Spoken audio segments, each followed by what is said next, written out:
அனைவருக்கும் வணக்கம். நம்ம இந்த பதிவில் குலதெய்வத்தினுடைய மகிமையும் குலதெய்வத்தை எதனால் வழிபடணும் அப்படின்ற காரணத்தையும் நம்ம பார்க்க போகின்றோம். குலதெய்வம் அப்படின்றது குலத்தை காக்கக்கூடிய தெய்வம்.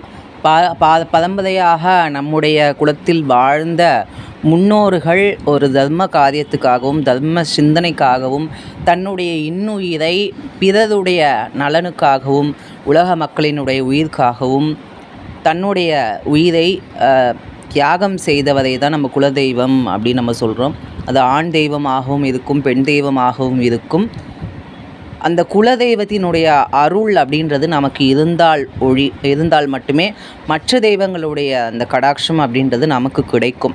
ஏன்னா ஒரு இடத்துக்கு போனால் முதல்ல கேட்குறது உங்கள் அப்பா அம்மா யார் அப்படின்னு தான் கேட்பாங்க. நீங்கள் எங்கேருந்து வரீங்க அப்படின்னு கேட்பாங்க. அதுபோல் தான் எந்த தெய்வத்துக்கிட்ட நம்ம போனாலுமே உங்களுடைய குலதெய்வம் என்ன அப்படின்றது தான் நம்ம தெரிஞ்சு வழிபடணும்.